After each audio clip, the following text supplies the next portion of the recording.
Hi guys, welcome back to Laddukutty vlogs. இந்த வ்ளாகில் நீங்கள் என்ன பார்க்க போகிறீங்கன்னா, நம்ம ஃபாஸ்ட் ஃபுட்லலாம் சிக்கன் ரைஸ் சாப்பிடுவோம் இல்லையா? ஸோ அந்த சிக்கன் ரைஸை நம்ம வீட்டில் வந்து ஈஸியாகவும் டேஸ்ட்டாகவும் ஹெல்த்தியாகவும் எப்படி வந்து செய்யலாம் அப்படின்னு சொல்லி தான் நம்ம இந்த வ்ளாகில் பார்க்க போகிறோம்.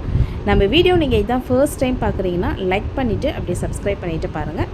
வாங்க இப்போ எப்படி செய்யுதுன்னு சொல்லி பார்க்கலாமா? நான் வந்து பார்த்திங்கன்னா பாஸ்மதி ரைஸை ஒரு 20 மினிட்ஸாக ஊற வச்சு எடுத்துகிட்டு இப்போ வந்து வாஷ் பண்ணிக்க போகிறேன். வாஷ் பண்ணிவிட்டு அதுக்கப்புறம் நம்ம வந்து ஒரு 90% வந்து நம்ம நல்லா வேக வச்சு எடுத்துடலாம். அடுத்தது வந்து பார்த்திங்கன்னா நான் வந்து சிக்கன் எடுத்திருக்கேன். இது வந்து எலும்பில்லாத சிக்கன் 1 kg எடுத்திருக்கேன். இப்போ இதில் வந்து பார்த்திங்கன்னா நம்ம வந்து மசாலாலாம் சேர்த்துக்கலாம். நான் வந்து ஒரு 5 ஸ்பூன் வந்து சிக்கன் 65 மசாலா வந்து ஆட் பண்ணியிருக்கேன். அதுக்கப்புறம் தேவையான அளவுக்கு உப்பு, இஞ்சி பூண்டு வந்து நம்ம தட்டி வச்சுருக்கேன், இதையும் வந்து சேர்த்து நல்லா மிக்ஸ் பண்ணிக்கலாம். இதை வந்து ஒரு 1/2 அன் ஹவர் கிட்ட நம்ம வந்து மேரினேட் பண்ணி வச்சுக்க போகிறோம். இது எல்லாமே நம்ம ஸ்டெப்பாக ஃபஸ்ட்டே ப்ரிப்பேர் பண்ணி வச்சிட்டோன்னா நம்ம லாஸ்ட்டாக ரைஸ் செய்யும்போது நம்மளுக்கு ஈஸியாக இருக்கும். இது வந்து அப்படியே இருக்கட்டும், ஒரு 1/2 அன் ஹவர் கிட்ட அப்படியே இருக்கட்டும்.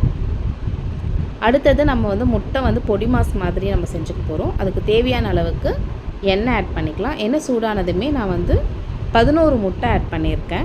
ஏன்னா 1 kg ரைஸ் ஆட் பண்ண போகிறோம். அதுக்கு 11 முட்டை வந்து கரெக்டாக இருக்கும். இதில் வந்து கொஞ்சமாக வந்து மஞ்சள் தூள், உப்பு, காஷ்மீர் ரெட் சில்லி இதெல்லாம் போட்டு நல்லா மிக்ஸ் பண்ணிக்கலாம். உடனே மிக்ஸ் பண்ணாதீங்க, கொஞ்சம் நேரம் விட்டு நீங்கள் மிக்ஸ் பண்ணுங்கள். நான் உங்களுக்கு மிக்ஸ் பண்ணிவிட்டு காட்டுறேன் பாருங்கள். இப்போ பாருங்கள், இந்த மாதிரி இருக்கணும். அப்போ தான் ரைஸ்க்கு வந்து நல்லாயிருக்கும். சின்ன சின்னதாக வந்து இருந்துச்சுன்னா உங்களுக்கு வந்து அந்தளவுக்கு டேஸ்ட் இருக்காது. இந்த மாதிரி இருக்கணும். அடுத்தது நம்ம வந்து சிக்கன் 65 வந்து பொரிச்சுக்க போகிறோம். அதுக்கு தேவையான அளவுக்கு எண்ணெய் ஆட் பண்ணிவிட்டு இப்போ பாருங்கள் 65 எல்லாமே நான் வந்து போட்டுக்கிறேன். இந்த மாதிரி எலும்பு இல்லாத கறியை எடுத்துக்கோங்க, அப்போ தான் நல்லாயிருக்கும் ரைஸ்க்கு. இப்போ பாருங்கள் நல்லா ஃப்ரை ஆயிடுச்சு. இந்த மாதிரி நம்ம எல்லா கறியுமே நம்ம போட்டு ஃப்ரை பண்ணிவிட்டு உங்களுக்கு நான் காட்டுறேன். இப்போ நம்ம வந்து ரைஸ் வந்து செய்ய ஆரம்பிச்சிடலாம். நான் வந்து இன்றைக்கி டபராவில் தான் செய்ய போகிறேன். தேவையான அளவுக்கு எண்ணெய் ஆட் பண்ணிக்கலாம். எண்ணெய் நல்லா சூடானதுமே எனக்கு வந்து பார்த்திங்கன்னா வீடியோ வந்து கட் ஆயிடுச்சு. ஸோ வெங்காயம், பச்சை மிளகாய், இஞ்சி பூண்டு இது எல்லாமே நான் சேர்த்து நல்லா வதக்கிட்டுருக்கேன்.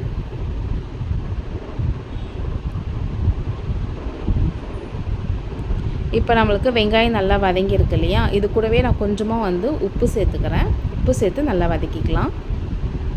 நான் வந்து இப்போ காய்கறிகள்லாம் சேர்த்துக்க போகிறேன். கேரட்டும் பீன்ஸும் நான் வந்து ஆட் பண்ணியிருக்கேன். கூடவே வந்து பார்த்திங்கன்னா கார்ன் வந்து ஆட் பண்ணியிருக்கேன்.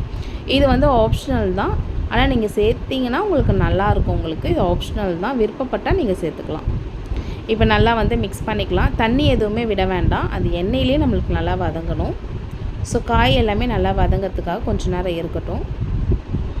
இது கூட இப்போ நம்ம மசாலாலாம் சேர்த்துக்கலாம். நான் வந்து பார்த்திங்கன்னா காஷ்மீர் ரெட் சில்லி 1 ஸ்பூன் வந்து ஆட் பண்ணியிருக்கேன். அதுக்கப்புறம் 1 ஸ்பூன் வந்து சிக்கன் மசாலா வந்து சேர்த்துக்கலாம். சேர்த்து நல்லா கிளறிக்கலாம். இப்போ இந்த காய் கூடவே வந்து பார்த்திங்கன்னா நான் வந்து சோயா சாஸ் வந்து ஒரு 2 ஸ்பூன் வந்து ஆட் பண்ணியிருக்கேன். காரத்துக்காக வந்து பார்த்திங்கன்னா 1 ஸ்பூன் வந்து மிளகாய் தூள் ஆட் பண்ணியிருக்கேன். அப்புறம் தேவையான அளவுக்கு உப்பு போட்டு நல்லா வதக்கிக்கலாம். இந்த எண்ணெயிலேயே நல்லா அந்த காய் எல்லாமே நல்லா வெந்து வரணும், அது வரைக்கும் நம்ம நல்லா வதக்கிக்கலாம். ஸோ இந்த மெத்தடில் கண்டிப்பாக ட்ரை பண்ணுங்கள், சூப்பராக இருக்கும் இந்த ரைஸு. இப்போ பாருங்கள் சாப்பாடு நம்மளுக்கு நல்லா வெந்துருச்சு. இப்போ ஆற விட்டு நான் எடுத்திருக்கேன். நான் எவ்வளோ உதிரி உதிரியாக இருக்குது பாருங்கள். ஸோ ஸ்டார்டிங்கே நம்ம இது எல்லாமே ரெடி பண்ணிட்டோன்னா நம்மளுக்கு வந்து செய்யும்போது ஈஸியாக இருக்கும். ஸோ அரிசி வந்து நல்லா வெந்ததுக்கப்புறம் நல்லா பரப்பி வச்சுக்கோங்க, அப்போ தான் நம்மளுக்கு எதுவுமே உதிரி உதிரியாக வரும். நான் வந்து பார்த்திங்கன்னா ஃப்ரைட் ரைஸ் மசாலா வந்து ஆட் பண்ணுறேன். போட்டு நம்ம நல்லா மிக்ஸ் பண்ணிக்கலாம். ஸோ அடியிலேருந்து கிளறுங்க, ஏன்னா நம்மளுக்கு மசாலாலாம் நம்மளுக்கு அடியில் தான் இருக்கும். ஸோ ரொம்ப குத்தி குத்தி கிளறாமல் மேலோட்டமாக வந்து கிளறுங்க, அப்போ தான் நம்மளுக்கு வந்து அரிசி வந்து உடையாமல் இருக்கும். ஸோ பாதி வந்து கிளறினதுக்கப்புறம் நம்ம முட்டைலாம் ஆட் பண்ணிக்கலாம். ஃபுல்லாக கிளற வேண்டாம், பாதி வந்து கிளறிக்கலாம்.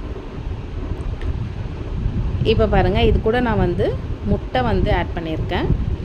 இந்த மாதிரி பெரிய பெரிய சைஸாக தான் நம்மளுக்கு வந்து சாப்பிடும்போது நம்ம நல்லாயிருக்கும். அதுக்கப்புறம் நம்ம பொரிச்சு வச்ச சிக்கன் எல்லாமே நம்ம வந்து இதில் வந்து சேர்த்துக்கலாம். லாஸ்ட்டாக வந்து பெப்பர் வந்து ஆட் பண்ணிக்கலாம். ஸோ காரத்துக்கு ஏற்ற மாதிரி பெப்பர் வந்து ஆட் பண்ணி கிளறிக்கலாம். ஸோ பாருங்கள், நம்மளுக்கு சூப்பராக வந்து சிக்கன் ரைஸ் வந்து ரெடி ஆயிடுச்சு. நீங்கள் இதில் கோஸ்லாம் கூட நீங்கள் ஆட் பண்ணலாம். உங்களுக்கு பிடிக்கும் அப்படின்னா நான் கோஸ்லாம் ஆட் பண்ணல நான். ஸோ அவ்வளோதாங்க, நம்மளுக்கு வந்து சூப்பரான சிக்கன் ஃப்ரைட் ரைஸ் வந்து ரெடி. கண்டிப்பாக நீங்களுமே இந்த மெத்தடில் ட்ரை பண்ணுங்கள். ஸோ இது ஹெல்த்தியாகவும் இருக்கும். நம்மளுக்கு கார்ன்லாம் வந்து போட்டிருக்கோம். ஸோ பசங்களாம் வந்து ரொம்ப விருப்பப்பட்டு சாப்பிடுவாங்க. ஸோ எப்படி இருக்குன்னு ட்ரை பண்ணிவிட்டு எனக்கு கமெண்ட் பண்ணுங்கள். தேங்க்யூ, பாய்.